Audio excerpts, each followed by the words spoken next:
Hello and welcome to our YouTube channel. I thought because it has snowed again and I'm not going anywhere, that I would go ahead and review another Oracle deck for you guys. This is the Oracle of the Shapeshifters by Lucy Cavendish. The artwork is by Jasmine Beckett Griffith. Again, heavy duty box. It's a big one. It's the exact same size as the Oracle of the Mermaids, actually. It's got the thumb holes. It is lined, so it's a nice box. You don't need anything else to keep the cards in if you don't want to. I originally bought this deck for the artwork on the front because I am a big fan of wolves. That's ice falling on my roof. I'm a big fan of wolves. You wouldn't know it by looking at me, but I'm a huge fan of dogs, and not necessarily my own, because she's a pain. Okay, so guidebook. The guidebook says it's 176 pages. That's if you're counting the about the author. It's actually 172 pages.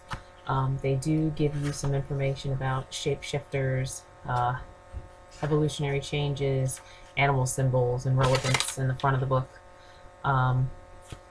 They also give you a handful of spreads. Sorry, I'm running on fumes. I do believe it is marketed for teenage girls, although I find it to be quite relevant in regular life here. Gives you the depiction of the card, a message, and then roughly 2 pages of divinatory meanings for each one.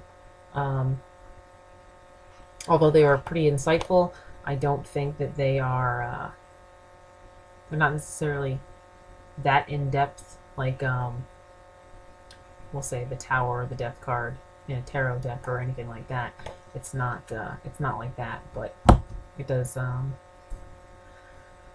it's more of an emotional deck. It's not skimming the surface of anything else, really. This is the American version that I have. The backs look like this. They're little fairy frogs. That's my children screaming. I picked out a few of my favorites. I picked out the 2 that are different from the entire deck. And then I would let you know that the card quality itself, I am not thrilled with. This is a large set, so I would think that it should be heavy-dutier stock. It's not. It's pretty flimsy. It makes it a little bit awkward to shuffle. Although I feel the artwork on the cards, some of it does require them to be bigger cards. They did go ahead and crop a lot of them from the Australian version. Like the Phoenix is no longer a girl with her big beautiful phoenix. It's just her face and half of the bird. So you don't necessarily get the meaning of the card through the cropped version, but it is what it is. So I could be much happier if there was a thicker card stock, because there's 45 cards in the deck. So it's not a huge deck, but it makes it a little awkward to shuffle because they're flimsy. Okay, so I pulled a few of my favorites. Little Owlin. She's got her. I'm sorry, this glare is awful. She's got the little owl. Again, the wolves. I love wolves. Oh, I picked this one because we have a Rottweiler, so. The Dragonland Garden. She's got her little woodland animals and the dragon in there. It's a beautiful card. Orca Magic. I don't have necessarily a huge fascination with whales, but I do love orcas. I blame Free Willy. Hedgehog Love.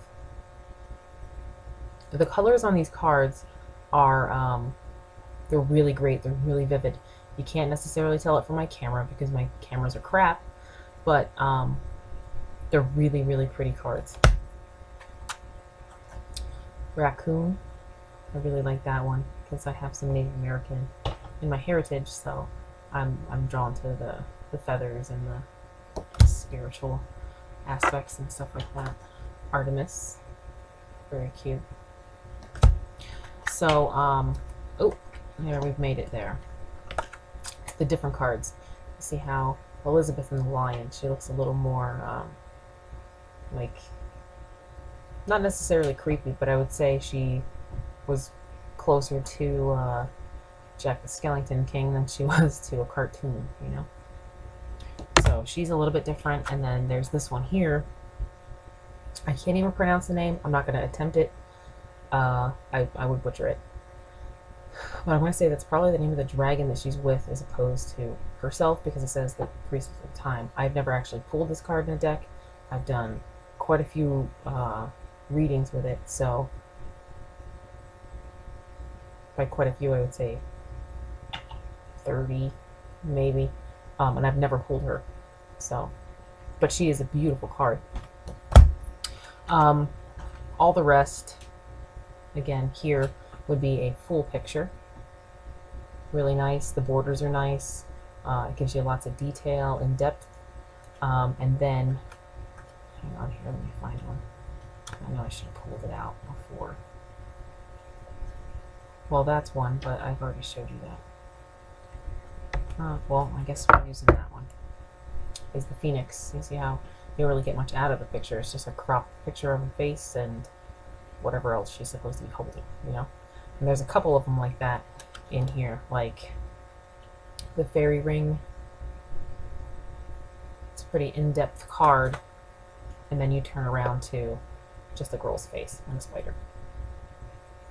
So I'm a little disappointed with that. I know there is some difference in between the US and the Australian version. I've heard good things about either, so just watch when you're purchasing.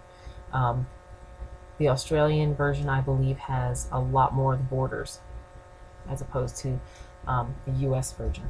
So, yeah, overall, I'm happy with the purchase. They're really beautiful cards. I'm not happy with the card stock, and that's about it, because they are